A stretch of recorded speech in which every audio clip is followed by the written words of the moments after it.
Welcome to Ancient Relics Keeper, where buried mysteries, unsolved phenomena, and the darkest corners of history slowly unravel through chilling tales and forgotten truths waiting to be uncovered. In the flickering shadows of childhood bedtime stories, fairy tales whisper of magic and happy endings. But beneath their polished charm lies a darker truth, tales born from real horrors, twisted by time. From caged men to abandoned children, these stories hide grim secrets of human suffering, betrayal, and survival. Step into the forgotten roots of these beloved myths, where the line between fairy tale and nightmare blurs, revealing a world far crueler than any enchanted forest. Beauty and the Beast, the real-life beastly man. The tale of Beauty and the Beast glows like a candle in the dark, its warmth drawing us into a world of magic and redemption. Belle, a kind-hearted girl, meets a monstrous beast, his heart buried beneath a cursed exterior. Her love unveils the prince within, and they dance into a sunset of happily ever after. It's a story we clutch to our hearts, one that promises love can conquer even the fiercest curses. But what if this fairy tale hides a truth far uglier than any beast? What if the real story isn't about enchanted roses but a man caged by human cruelty, his life a twisted mirror of the tale we adore? Step into 16th century Europe, where Petrus Gonsalves lived a life so haunting it casts a shadow over the storybook's golden glow, revealing a nightmare dressed in velvet and silk.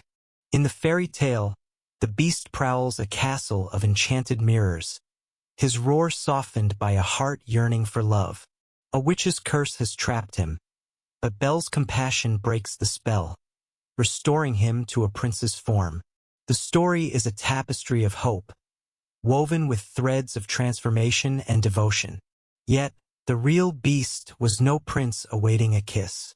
Petrus Gonsalves, born in 1537 on the rugged cliffs of Tenerife in the Canary Islands, was a man marked by hypertrichosis, a rare condition that cloaked his body in thick, dark hair. To the world, he wasn't human, he was a spectacle, a werewolf, to be stared at, feared, and controlled. At 10 years old, he was ripped from his family, shipped across the sea, and delivered to King Henry II of France as a living curiosity. The fairy tale's castle, with its dancing candlesticks, was nothing like the French Quarter glittering prison where Petrus was both guest and captive, his every breath watched by eyes that saw only a monster. The court of King Henry II buzzed with opulence, its halls draped in tapestries, the air heavy with the scent of wine and ambition. But for Petrus, it was a labyrinth of whispers and stares. A boy, small and frightened, he stood before nobles who gawked at his hairy face, their laughter sharp as blades.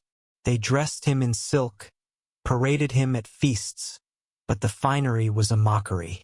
To them, he was no child, was a wild man, a creature to be studied, debated, and displayed. Was he human, they wondered, or some beast born of the devil's whim?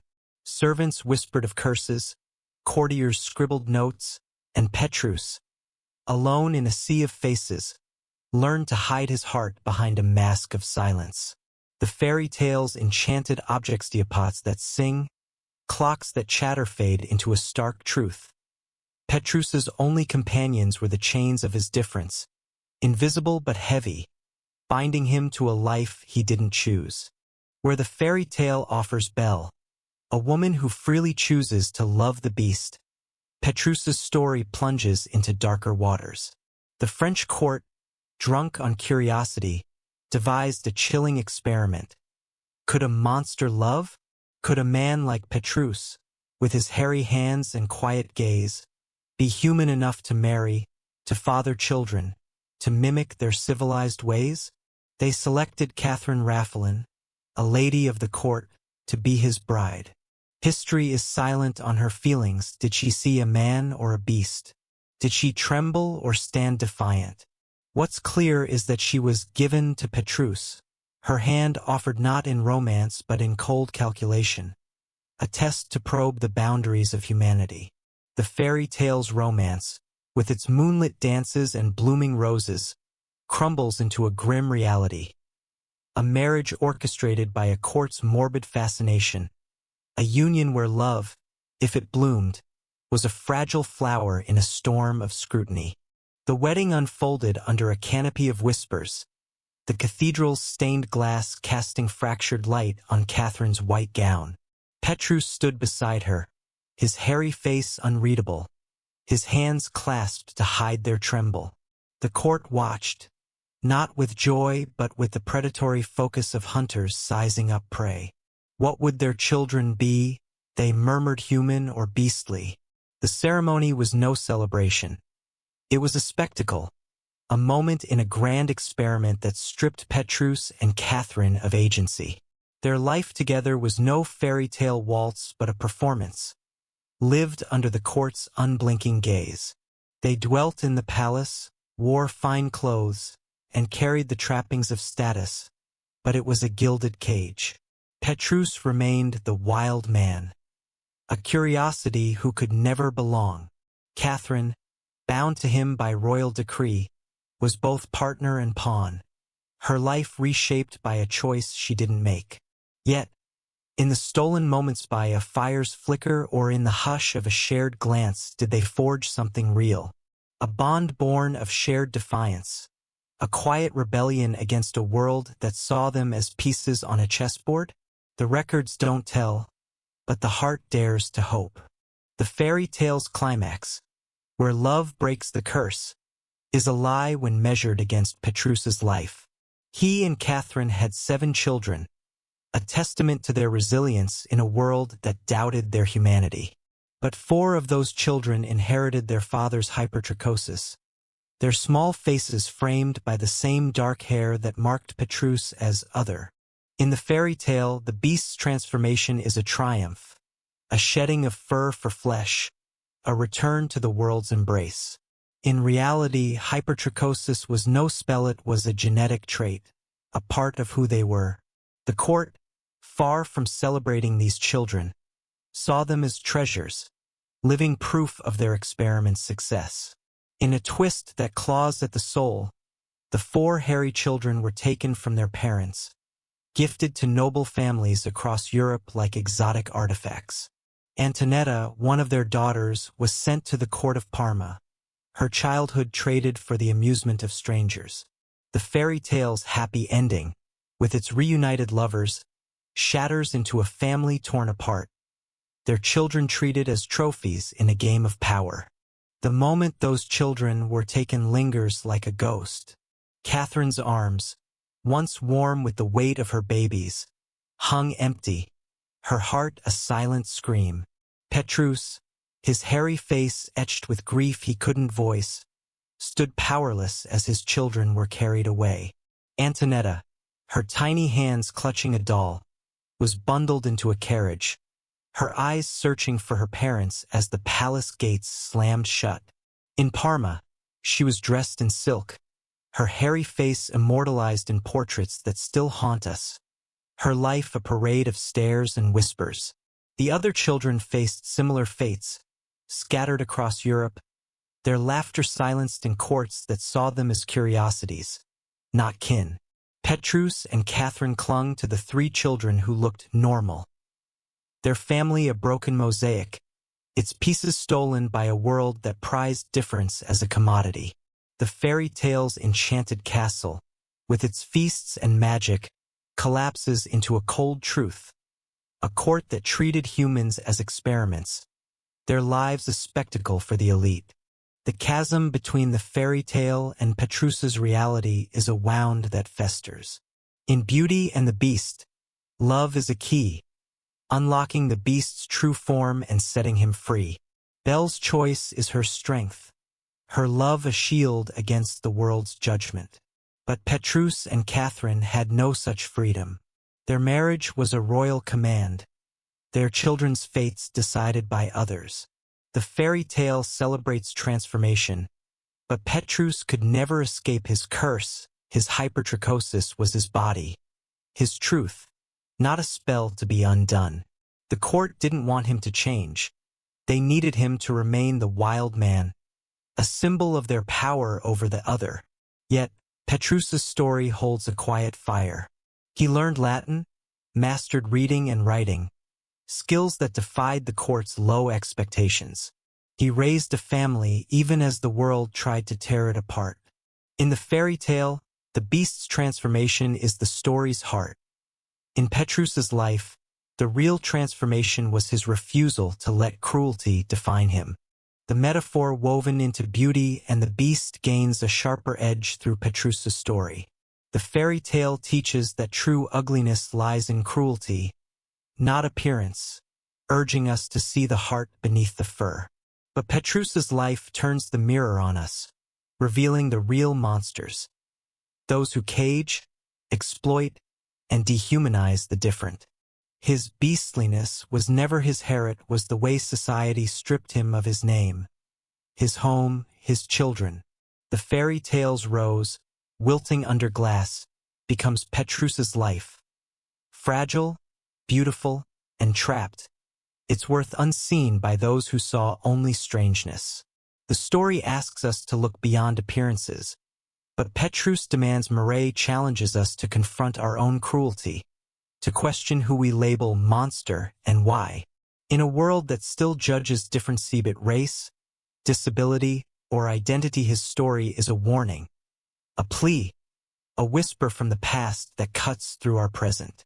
The French court fades into shadow, its chandeliers dimming as Petrus stands beside Catherine, their remaining children at their feet. The nobles watch, their smiles cold, their curiosity a chain that binds tighter than iron. This is no fairy tale. This is the story of a man called a beast, not for his heart but for a world too afraid to see him as human. The fairy tale ends with a dance, but Petrus's story closes with a question. Who are the true monsters, and what curses do we weave when we refuse to embrace what we fear? His life, raw and haunting, lingers behind the tale we thought we knew, a reminder that even the brightest stories are born from the darkest truths. Cinderella, a tale born from plague-ravaged Europe. The tale of Petrus Gonsalves, the real beast, revealed a world where difference was a cage, his life a grim shadow behind a fairy tale's glow. Now, we turn to another story, one of glass slippers and midnight magic, where the darkness of history cuts even deeper. Cinderella sparkles in our minds as a story of triumph. A mistreated girl, aided by a fairy godmother, attends a prince's ball, loses her slipper, and wins his heart, rising from ashes to a throne. But beneath this polished tale lies a brutal truth, born in the plague-ravaged Europe of the 17th century, where survival was a bloody fight, and the real Cinderella faced horrors far worse than a wicked stepmother. Peel back the fairy tale's veneer, and you'll find a story not of magic but of desperation, mutilation, and a society that devoured its own to survive. In the familiar version, Cinderella is a gentle soul, toiling under her cruel stepmother and stepsisters. A fairy godmother grants her a night of enchantment, a gown, a carriage, a glass slipper, and she captivates a prince. When the clock strikes midnight, she flees, leaving her slipper behind. The prince searches the kingdom, finds her, and they marry, her suffering erased by love's promise. It's a tale of hope, of rags to riches, told to children under starlit skies. But the Cinderella we know is a softened echo of the Grimm brothers' 17th century version. Aschenputtel, rooted in a Europe scarred by plague and famine. The real story isn't about fairy dust, it's about orphan girls fighting for survival in a world where marriage was a lifeline and desperation drove women to unspeakable acts.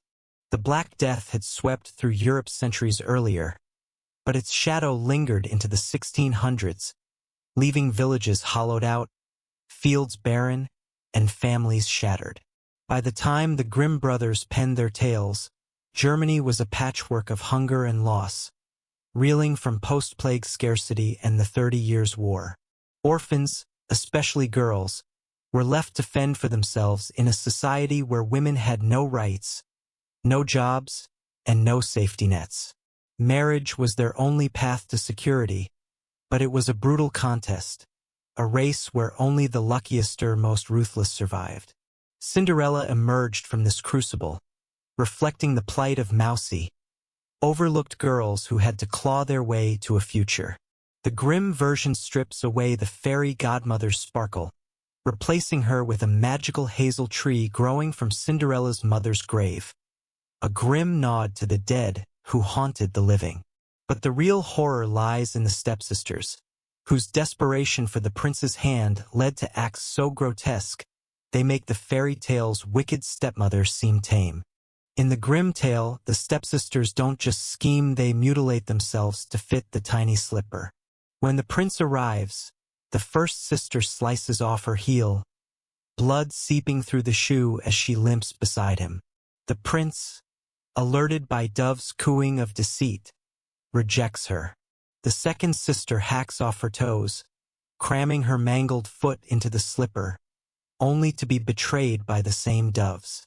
At Cinderella's wedding, those doves return, swooping down to peck out the sisters' eyes, leaving them blind and broken as punishment for their greed.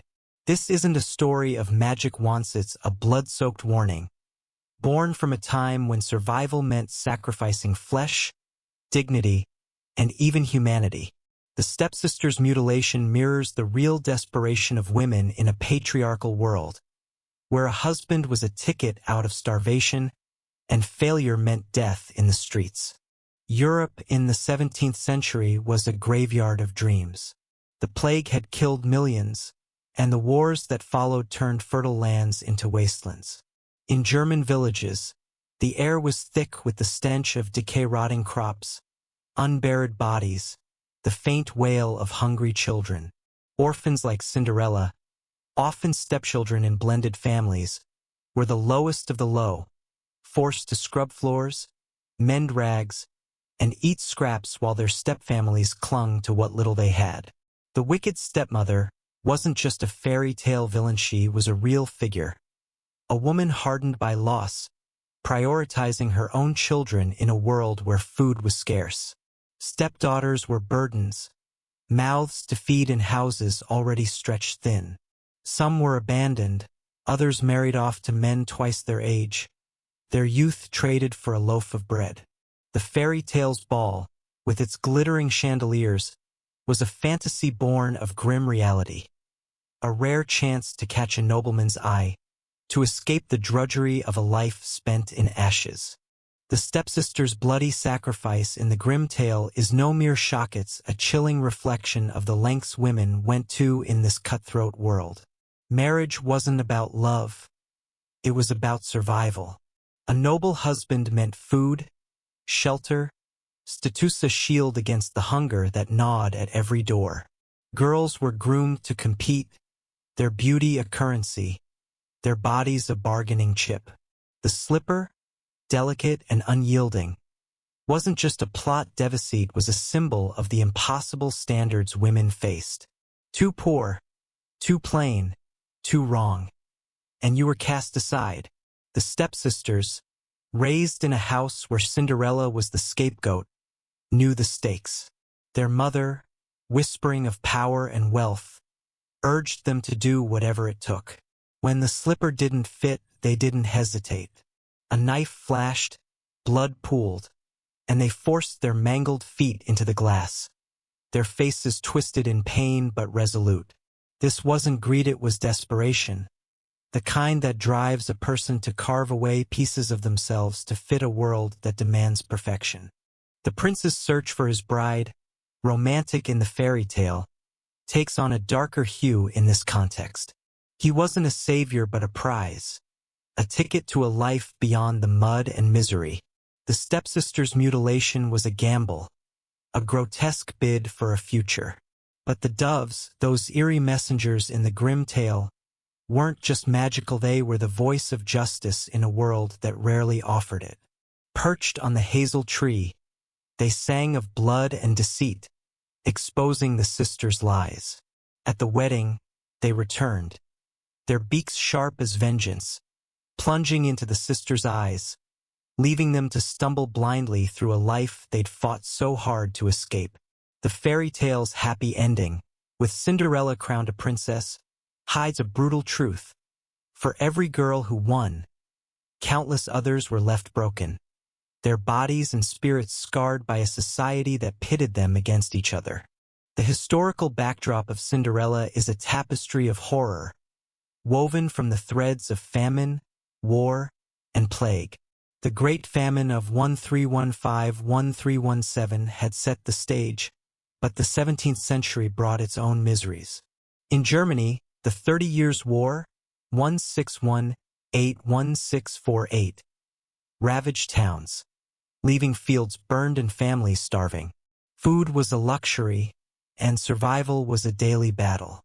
Women, especially orphans, were at the mercy of a patriarchal system that valued them only as wives or workers. Marriage was a contract, negotiated by families who saw daughters as assets to trade. A girl like Cinderella, without wealth or status, was invisible unless she could catch a man's eye. The ball, a rare moment of opportunity, was a battlefield where girls competed with smiles, dresses, and carefully curated charms. Failure meant a life of servitude, or worse, abandonment, prostitution, or death in the cold. The stepsister's mother, often vilified, was a product of this world. Widowed, perhaps, or married to a man with a daughter from a previous wife, she faced the same hunger as everyone else. Her cruelty wasn't personal, it was practical. Cinderella, the stepdaughter, was a threat, a rival for resources in a house stretched to breaking. By favoring her own daughters, she was playing the only game she knew, one where survival trumped sentiment. The mutilation she encouraged wasn't madness, it was a calculated risk, a mother's desperate bid to secure her daughter's future. The knife, the blood, the slipper, these were tools in a world where women had no other weapons.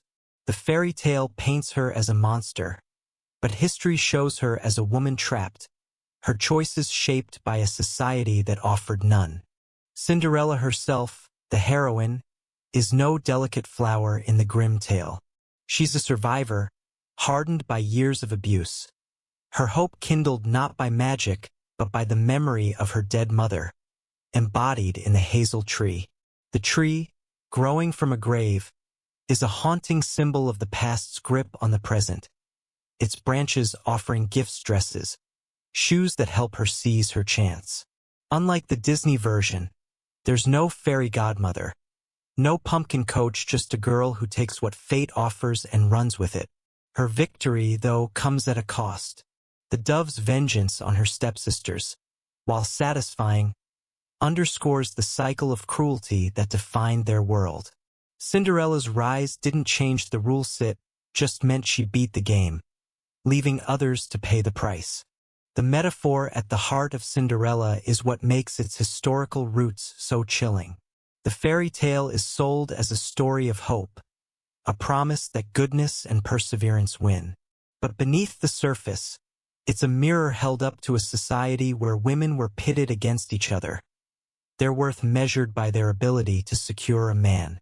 The slipper, beautiful and cruel, is the ultimate symbol of this world, unforgiving, unattainable, demanding sacrifice.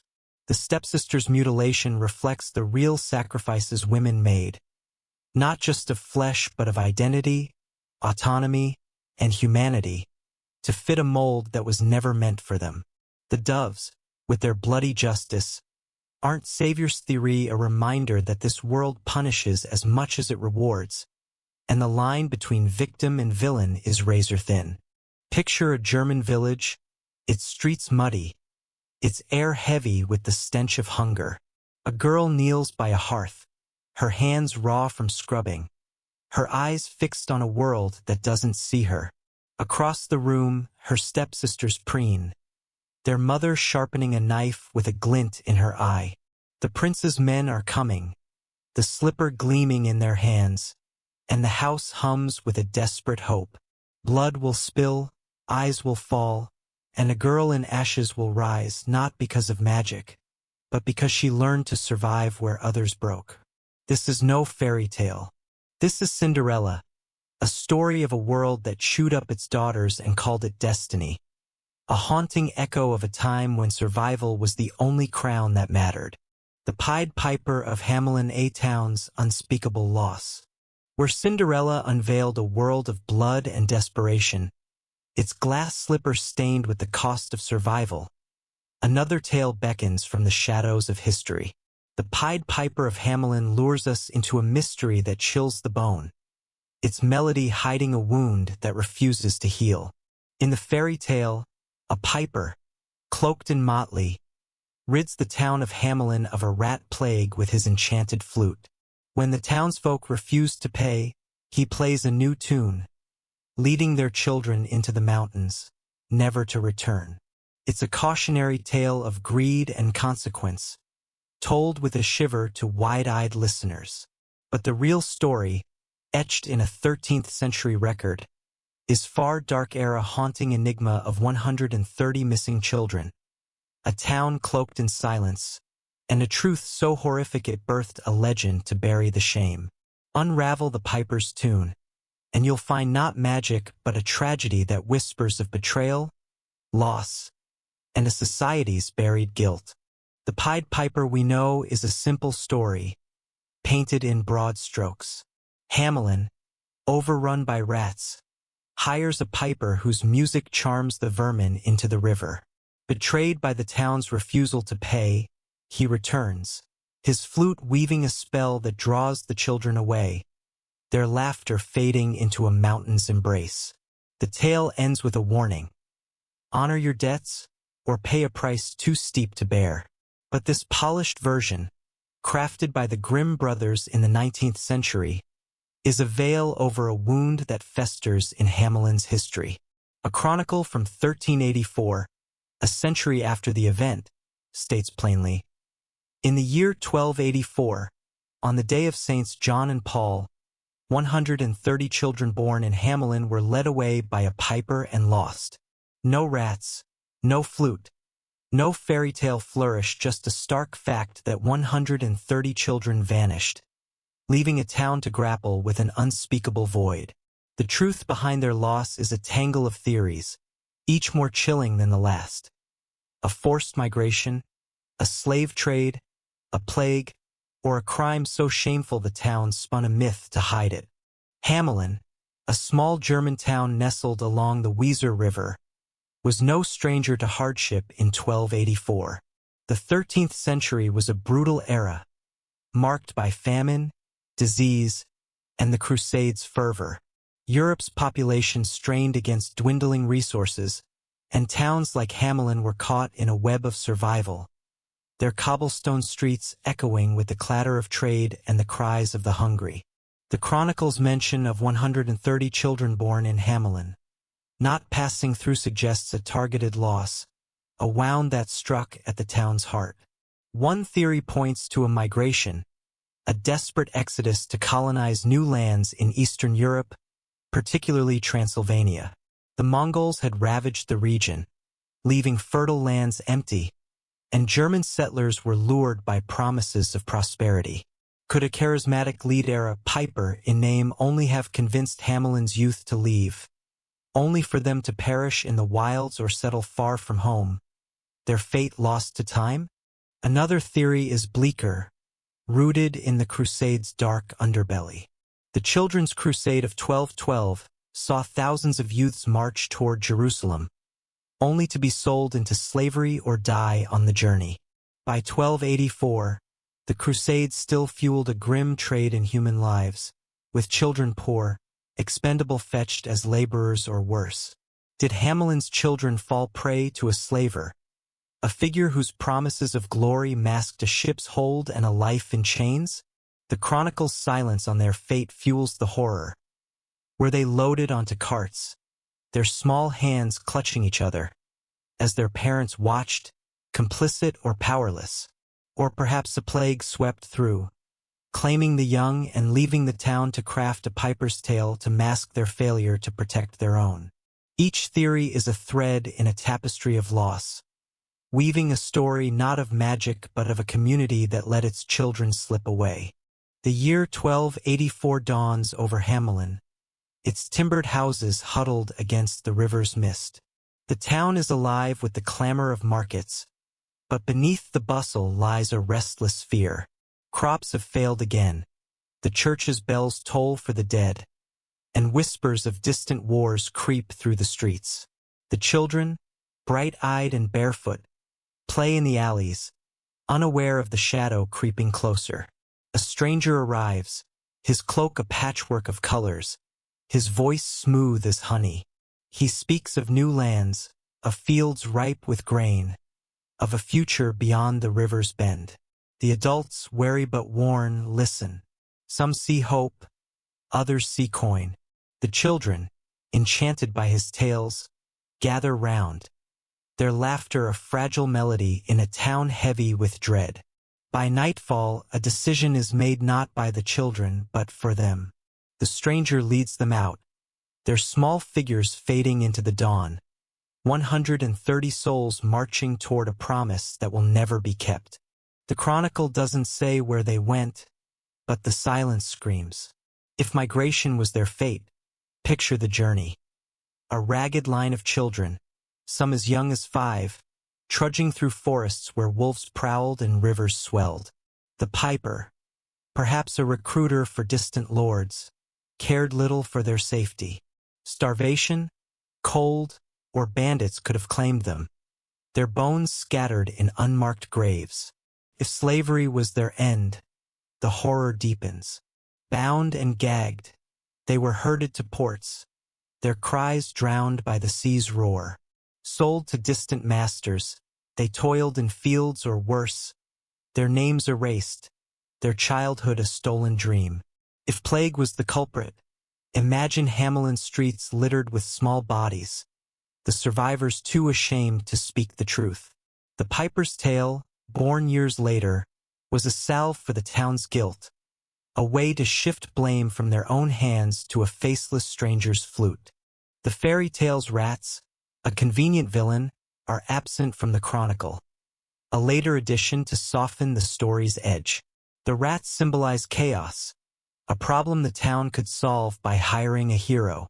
But the real chaos was human greed, desperation, or neglect that let 130 children vanish.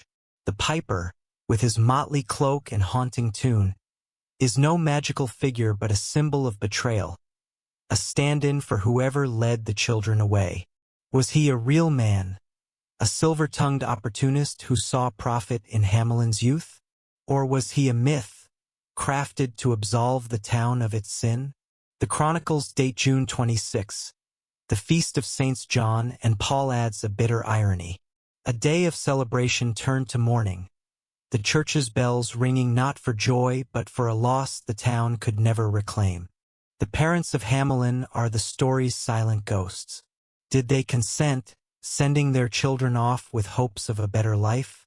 Or were they deceived, waking to find their homes empty, their voices hoarse from calling names that echoed back unanswered?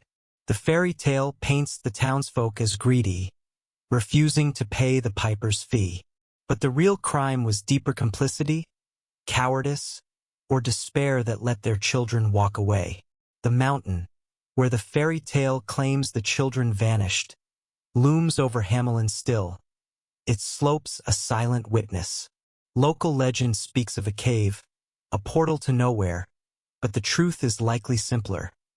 The children left, and the town, unable or unwilling to face its role, buried the pain in a story of magic and loss. The fairy tale's ending, with the children gone and the town chastened, is a pale shadow of the real tragedy. The piper's return, his flute luring the children away, is a narrative device, a way to make sense of the senseless. But the chronicle offers no closure, only questions.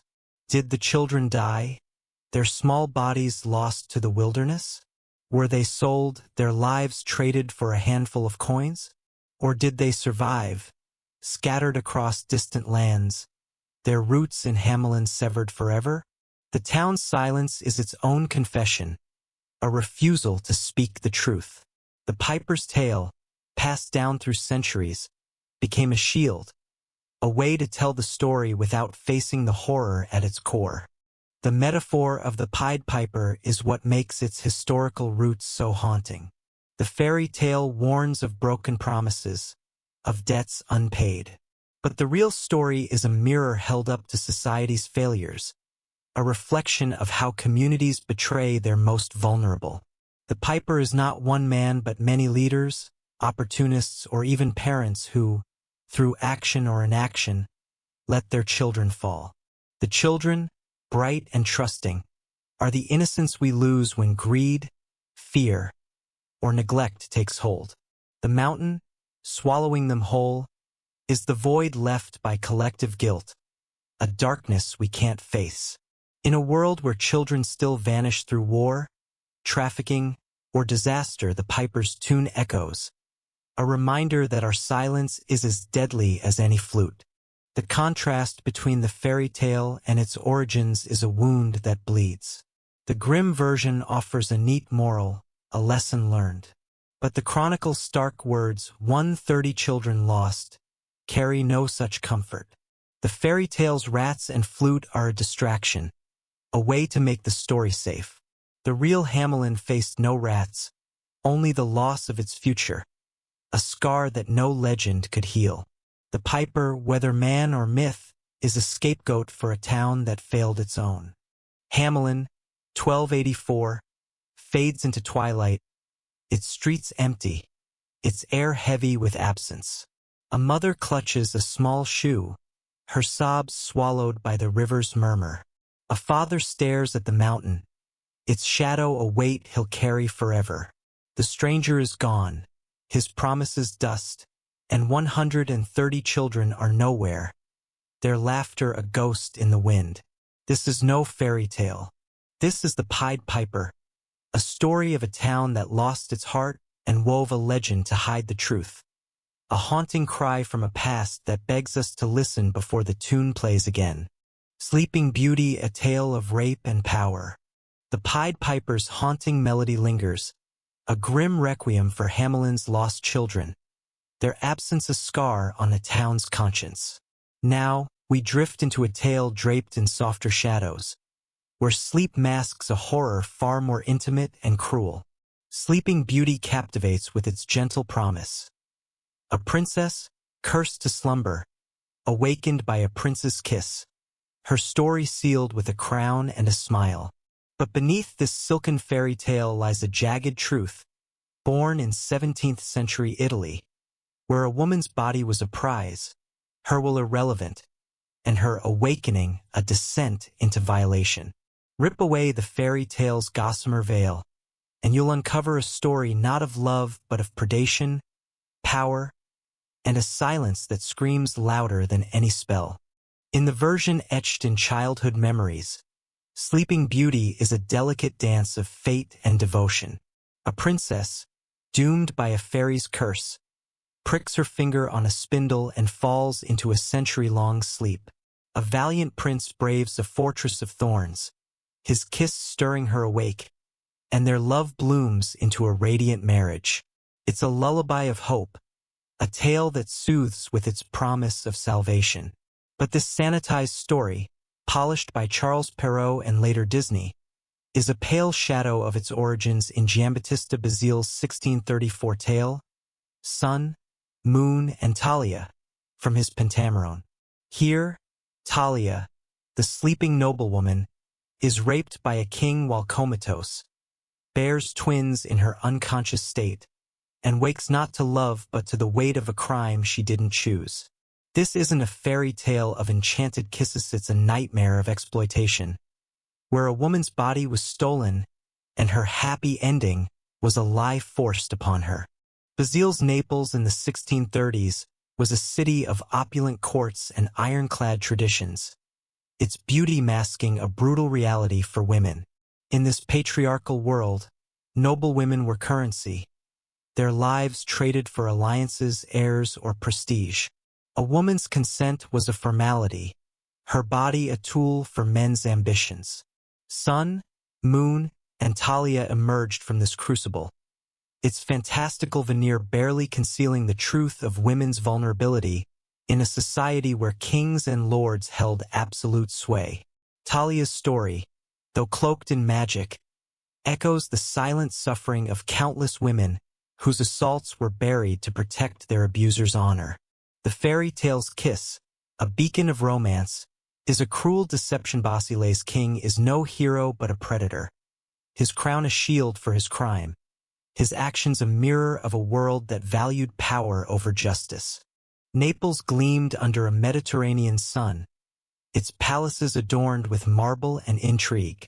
Talia, daughter of a noble lord, was born under a dark omen. A flax splinter would be her doom. Her father, desperate to defy fate, banished flax from his home, but destiny laughed at his efforts. A single splinter found her finger, and she collapsed, her breath slowing. Her body laid in a deserted palace, draped in velvet, left to time's mercy.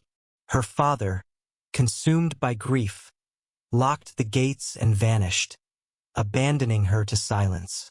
Months later, a king, roaming the forest on a hunt, discovered the palace, its walls choked with vines, its halls heavy with dust. He entered, drawn by whispers of a sleeping beauty, and found Talia, her face untouched by decay, her stillness a siren's call. In the fairy tale, this is the moment of salvation, the prince's kiss a spark of love. In Basile's tale, it's a theft. The king, his desire unchecked, raped her as she lay helpless, then rode away, leaving her to the shadows, his conscience as empty as the palace he left behind. Talia's sleep was a cage, her mind locked in darkness while her body bore the king's violation. Time stretched, and she gave birth to twins, Sun and Moon, still unconscious. The infants tended by Fariesa, fantastical detail that only sharpens the story's horror.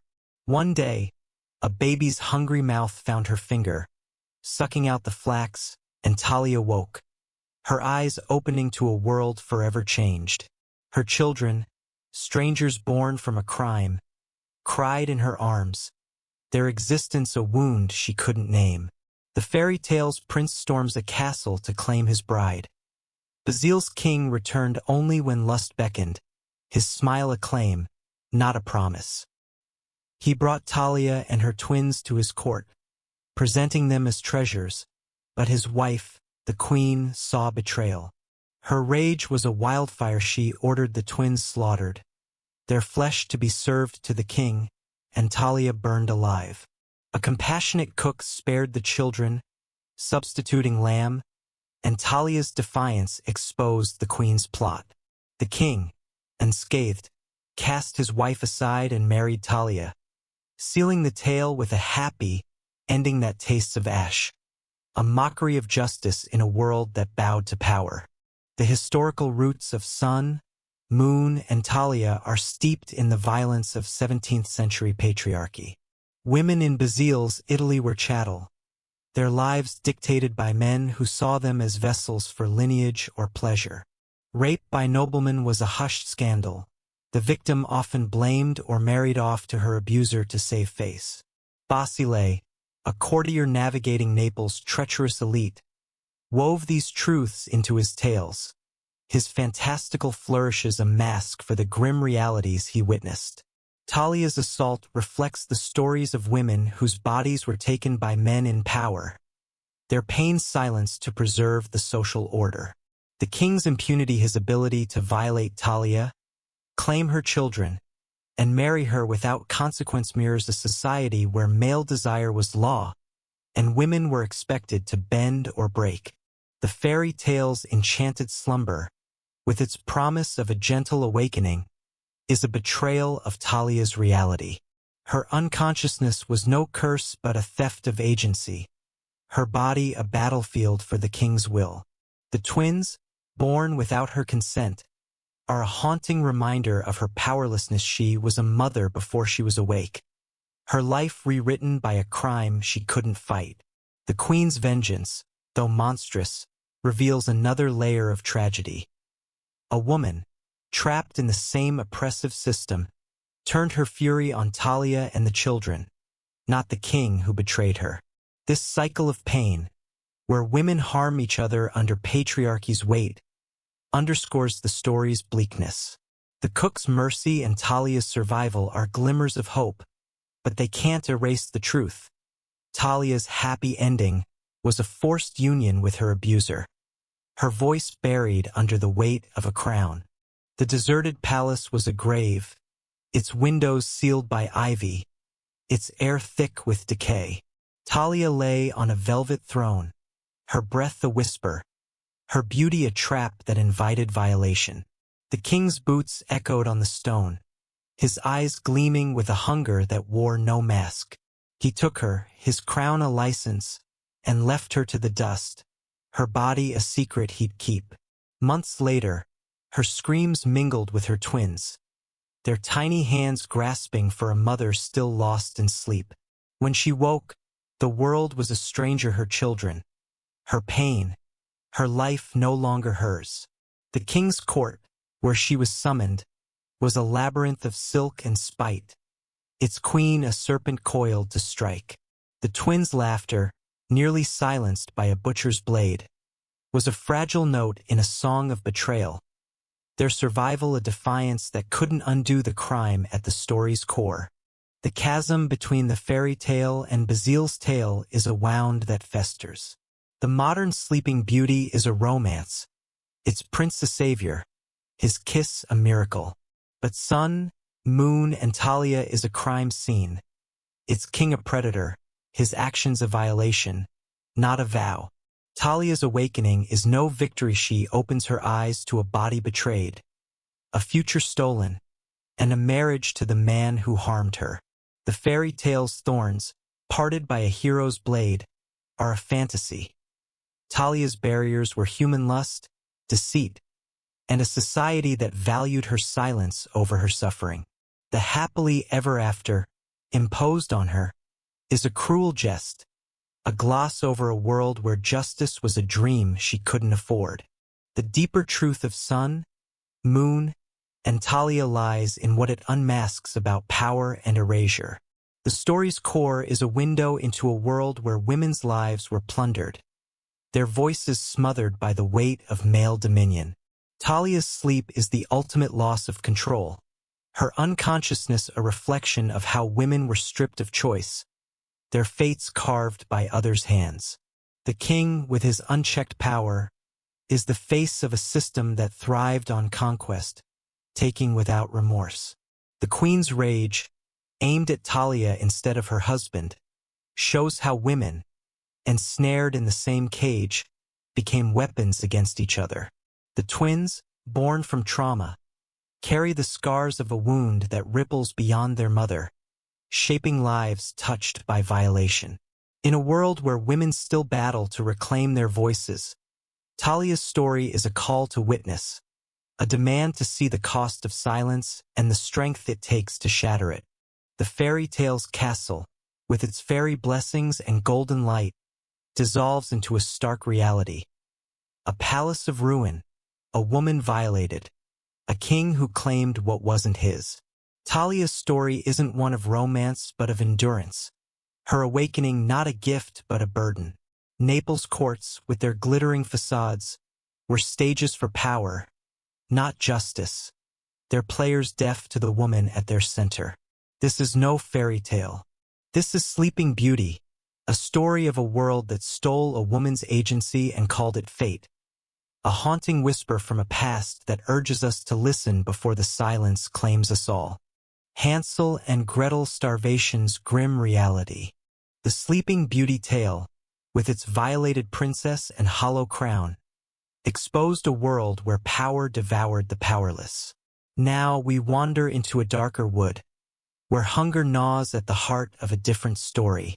Hansel and Gretel lures us with a trail of breadcrumbs and a candy-coated house, a fairy tale of clever children outwitting a wicked witch. But beneath its sugary surface lies a brutal truth, born in the famine-stricken Europe of the 14th century, where parents abandoned their own to survive, and the witch was no monster but a scapegoat for a society's collapse. Strip away the fairy tale's sweetness, and you'll find a nightmare of starvation, betrayal, and a world that turned families into strangers. In the familiar story, Hansel and Gretel is a tale of resilience. A brother and sister, abandoned by their parents in a forest, follow a trail of breadcrumbs that fails to lead them home. They stumble upon a house made of gingerbread, owned by a cannibalistic witch who lures them in, planning to fatten and eat them. The children outsmart her, pushing her into her own oven, and escape with her treasure, reuniting with their father. It's a story of cunning and survival, told with a shiver of delight. But this version, polished by the Grimm brothers in the 19th century, softens a horror rooted in the Great Famine of 1315-1317, when Europe starved and parents made unthinkable choices. The real Hansel and Gretel isn't about magic, it's about hunger so fierce it shattered families, and a witch who was less villain than victim of a desperate world. The Great Famine of 1315-1317 was a catastrophe that reshaped Europe. Torrential rains drowned crops, fields turned to mud, and grain stores rotted. From England to Germany, millions starved, their bodies wasting as prices for a loaf of bread soared beyond reach. Villages became ghost towns, the air thick with the stench of decay and the wails of the hungry. In this world, families faced a brutal math.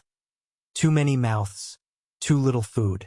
Parents, driven to desperation, abandoned children to lighten the burden, leaving them to forests, roads, or worse. The grim tale, written centuries later, drew on these memories, its abandoned siblings a mirror of real children left to die.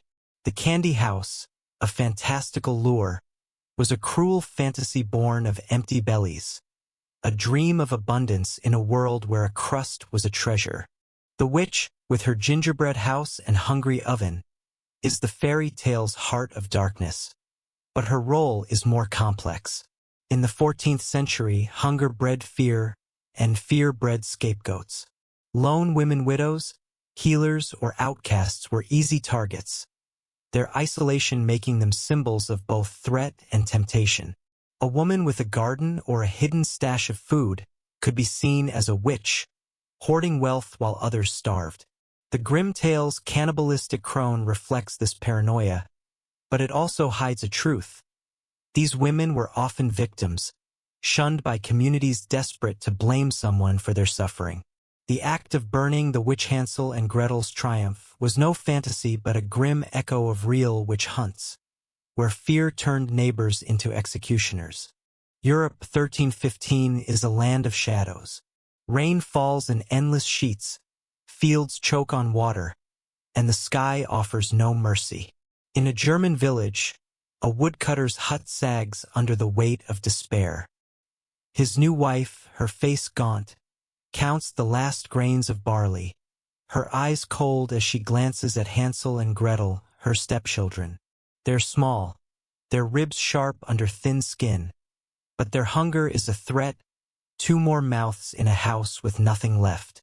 She whispers to her husband, her voice a blade, "The forest will take them." He protests, his heart breaking, but hunger is louder than love. At dawn, he leads the children into the woods, his promises of return hollow, his footsteps fading as they cling to each other, alone. The forest is a maze of clawing branches and unseen eyes, its silence broken by their sobs and the crunch of leaves underfoot. The breadcrumbs they scatter Hansel's clever plan are no match for the birds, who peck them away, leaving the siblings lost. Days pass, their hunger a fire that burns through hope. Then, through the trees, a miracle. A house of gingerbread, its walls gleaming with sugar, its roof tiled with cakes. They tear at it, their mouths full of sweetness, unaware of the eyes watching from within. The woman who emerges is old, her smile too wide, her voice syrupy as she offers warmth and food. The fairy tale calls her a witch, but she's no sorceress, just a loner. Her hut a rare oasis of plenty in a starving world. She feeds them, her motives unclear.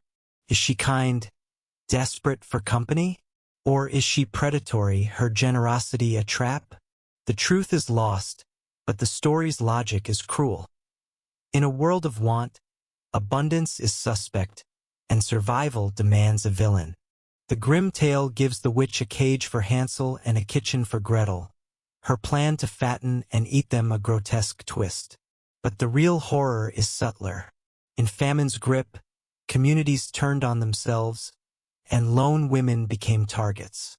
A widow with a full larder was a mystery. How did she survive when others died?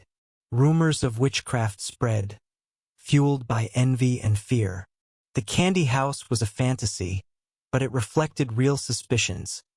A woman with food was unnatural, her survival a crime. Hansel and Gretel's act pushing her into the oven was a child's victory in the fairy tale, but it echoed the burnings of accused witches, their deaths a release for a society's guilt. The children's escape, with the witch's treasure, is a fairy tale flourish. In reality, abandoned children rarely returned, their fates swallowed by the forest or the streets. The village that sent Hansel and Gretel away was no fairy tale setting but a microcosm of despair. Stepfamilies, common after plague and war, were battlegrounds for resources. Stepmothers, like the one in the tale, weren't always cruel but pragmatic, prioritizing their own children in a world where love couldn't fill bellies. The woodcutter, torn between his wife's demands and his children's eyes, was no villain but a man broken by hunger, his choice to abandon them a wound that never healed. The forest, vast and merciless, was a real place for countless children, left to scavenge or die. The fairy tale's happy reunion, with the children returning to their father, is a lie. Most abandoned children face starvation, slavery, or worse, their parents' guilt a silent burden. The contrast between the fairy tale and its origins is a knife to the heart. The grim version offers a neat escape, the witch's death a triumph, the treasure a reward. But the great famine's reality was merciless. No treasure, no reunion, just empty hands and broken families. The candy house, a child's dream, was a cruel mirage in a world where hunger was king. The witch, burned for her crimes, was a scapegoat for a society that couldn't face its own failures. The breadcrumbs, scattered in hope, were a futile gesture against a world that devoured its young. The deeper truth of Hansel and Gretel lies in what it reveals about survival and blame. The story's core is a reflection of a world where hunger tore families apart, turning love into a luxury no one could afford. The forest is the chaos of a society in collapse, its paths leading not to safety but to choices no one should make. The witch, with her tempting house, is the fear of the other, the outcast blamed for a community's pain. Hansel and Gretel, abandoned yet resilient, are the innocents lost when survival demands betrayal. In a world where poverty and crisis still fracture families, the story is a warning, a plea to see the cost of turning away our own. The village fades into dusk, its huts silent, the forest looming like a judge. A stepmother's voice, sharp with desperation, echoes in a hut where two children sleep, their dreams of bread and warmth. The woodcutter's hands tremble as he leads them away, his heart a stone. The gingerbread house glimmers, a lie that tastes sweet, its owner a shadow in a world that needs monsters. This is no fairy tale. This is Hansel and Gretel, a story of a world that starved its children and called it fate. A haunting cry from a past that begs us to remember. The Little Mermaid, a love that silences. The Hansel and Gretel tale left us in a famine-ravaged forest, where hunger turned parents into betrayers and a witch into a scapegoat. Now, we dive beneath the waves, where a mermaid's sacrifice unveils a different kind of heartbreak. The Little Mermaid enchants with its shimmering seas and a love that defies worlds. A mermaid trades her voice for legs, wins a prince's heart, and lives happily ever after. But Hans Christian Andersen's 1837 original is no Disney romance. It's a brutal tale of unrequited love, unbearable pain, and a woman erased for a man who never sees her. Peel back the fairy tale's coral veil, and you'll find a tragedy of self-destruction, possibly rooted in Andersen's own silenced desires, in a world that punished difference with exile. In the familiar Disney version, The Little Mermaid is a vibrant adventure. Ariel, a curious mermaid, falls for a human prince, trades her voice to a sea witch for legs, and, after trials, marries her love, her tail swapped for a gown. It's a tale of courage and triumph. But Andersen's 1837 story is far darker. The unnamed mermaid, smitten with a prince, gives her tongue to a sea witch for legs, each step agony like walking on knives. She must win his love to gain a soul, but he marries another. Refusing to kill him to save herself, she dissolves into sea foam, her sacrifice unanswered.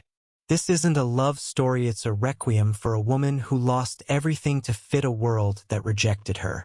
Andersen's Denmark in the 1830s was a rigid society, its Lutheran values enforcing strict norms on gender, sexuality, and identity. Homosexuality was taboo, punishable by imprisonment or ostracism.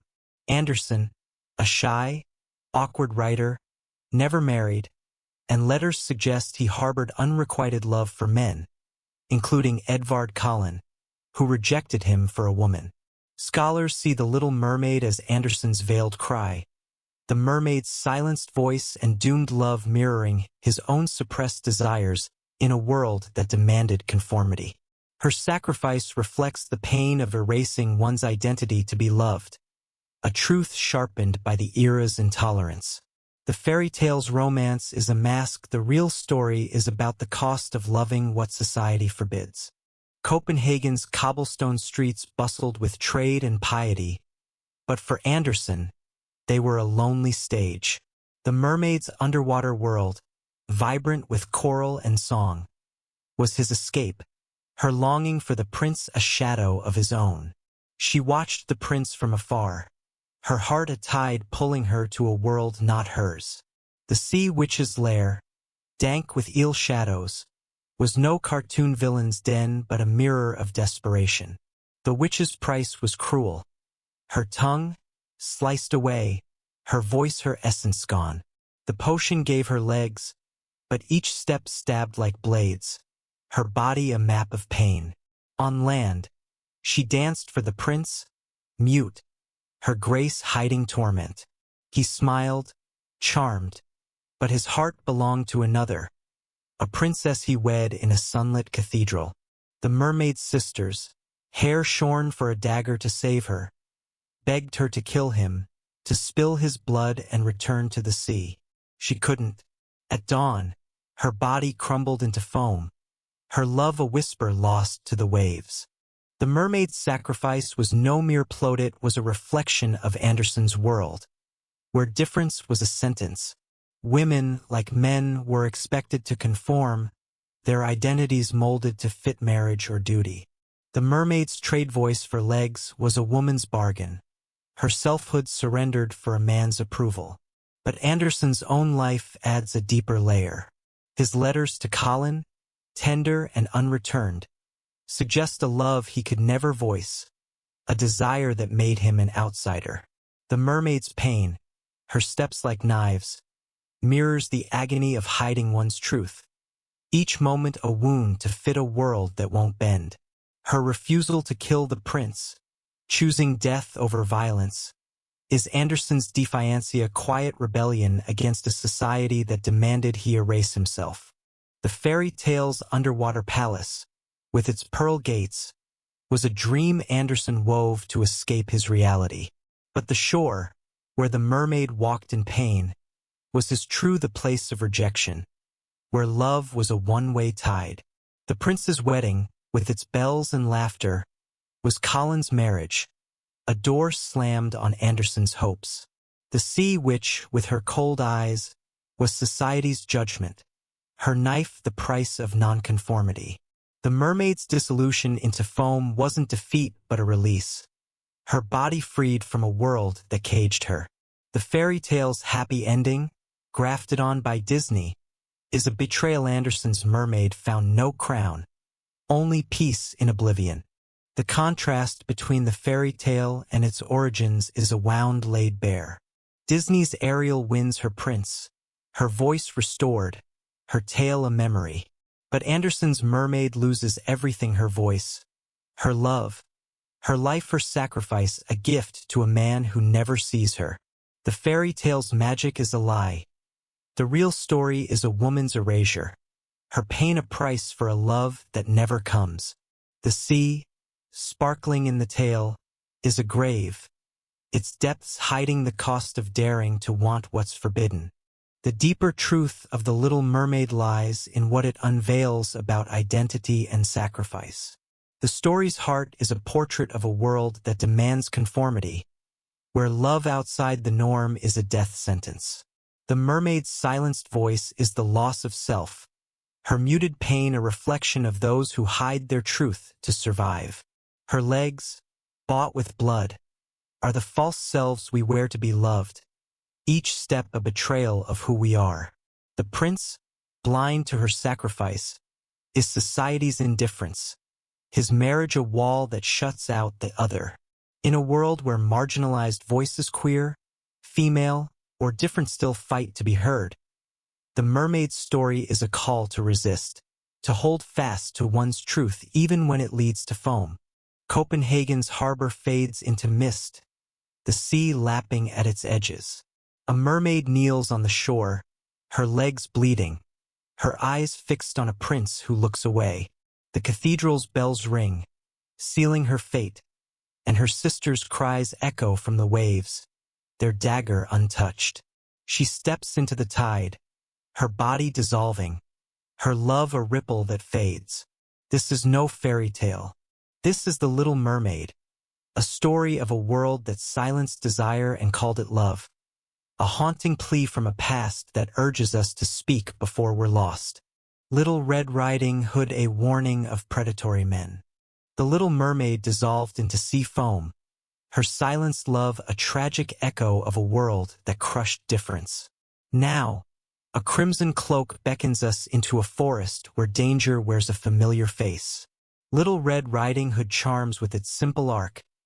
A girl in a red cape visits her grandmother, meets a wolf, and, in later versions, is saved by a huntsman.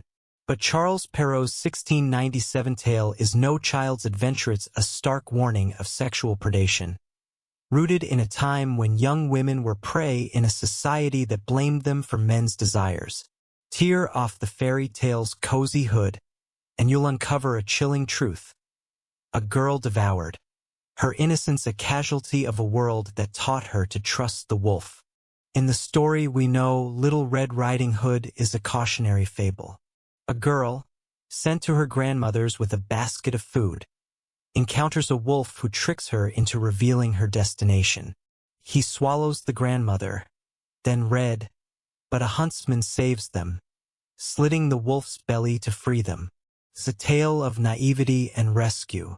But Perrault's original, written for the French court, is bleaker. Red meets the wolf, who deceives her, eats her grandmother, and lures her into bed after feeding her the old woman's flesh and coaxing her to strip naked. No huntsman Kamesh's devoured, her story ending in the wolf's jaws. This isn't a rescue fantasy, it's a grim lesson about predatory men, crafted for a world where women's safety hung by a thread.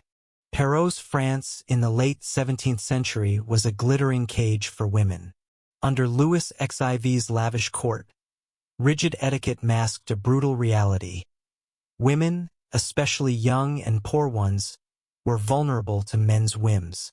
Sexual assault was rampant, often excused as a woman's fault for tempting her attacker. Young girls, sent on errands through woods or villages, faced real dangers. Men who saw their isolation as opportunity. Perrault, a courtier, wrote Little Red Riding Hood as a moral tale for young women, warning them of wolves in charming guise. The red cape, vivid and bold, likely symbolized both innocence and the danger of standing out. A beacon for predators in a society that judged women's virtue harshly. The tale's grim and no rescue. No reprieve mirrored the fate of many girls whose assaults were silenced, their stories buried to protect their abusers. Versailles shimmered with chandeliers, but its shadows hid predators. A girl, barely a teen, clutches a basket, her red cape a splash of color against the forest's gloom. Her mother's words stay on the path echo as she steps into the trees, unaware of the eyes tracking her. The wolf appears, his voice smooth, his smile a trap. He's no beast but a man, his charm a blade honed by a world that grants him power. He asks her destination, and she answers, her trust a gift he'll twist. At the grandmother's cottage, the air is wrong too quiet, the door ajar. Inside, the wolf has already struck, the old woman's blood staining the floor. He offers Red her grandmother's flesh, disguised as meat, and she eats, her innocence crumbling with each bite. He bids her undress, his eyes hungry, and she obeys, her cape pooling like blood. The bed swallows her, and the wolf's jaws close. No huntsman's axe splits the darkness gone. Her scream a whisper the forest forgets. Perrault's tale is no mere story, it's a mother's plea, a sister's warning, scrawled in ink for girls navigating a predatory world. The wolf isn't a fairy tale monster but a real threat. The nobleman who lingers too long, the stranger whose smile hides teeth, the trusted face that betrays. In 1697, girls like Red were sent on errands, their paths crossing men who saw them as prey. Assault was a hushed crime, its victims shamed into silence or married off to their attackers to fix the scandal. The red cape, a symbol of youth, marked Red as both innocent and exposed, her visibility a danger in a society that equated femininity with temptation. The grandmother's death, brutal and swift, reflects the vulnerability of the old and isolated, while Red's fate eaten after eating her kin underscores the betrayal of trust, a girl undone by a world that taught her to obey. The fairy tale's forest, with its whispering trees, was no fantasy but a real place, rural paths where girls walked alone, their safety a gamble. The wolf's deception, his mimicry of the grandmother, mirrors the tactics of predators who used familiarity to disarm. Perrault's choice to end the tale with Red's death, no rescue in sight, was deliberate. A blunt truth for a world where justice was rare. Later versions, like the Grimms, added the huntsman, softening the blow for children. But Perrault's courtly audience knew the reality. Girls like Red often didn't come home, their stories erased to shield the powerful. The gap between the fairy tale and its roots is a raw wound. Modern retellings give Red a savior, her story tied with a bow of survival. But Perrault's version offers no such comforts. Consumed, her trust a fatal flaw. The huntsman's absence is the point. In 1697, help rarely came, and victims bore the blame.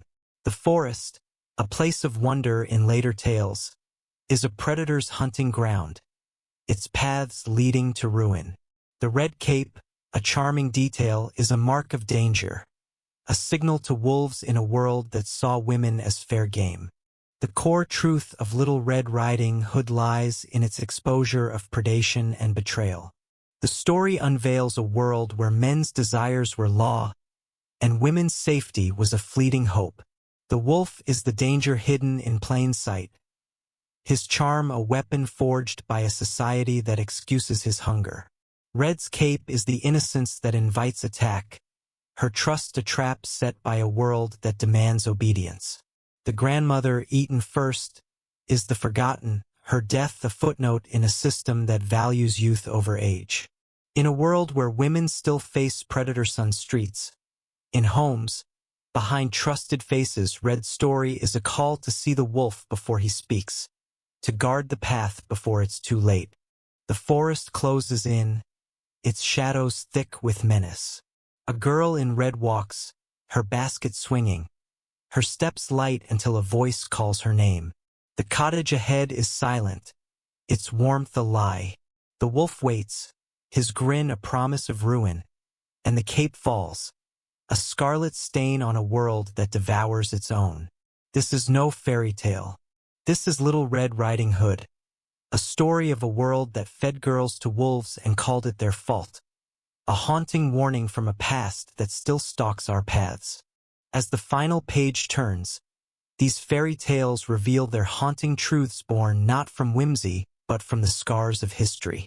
They speak of hunger, fear, and humanity's darkest impulses, masked by magic and morals.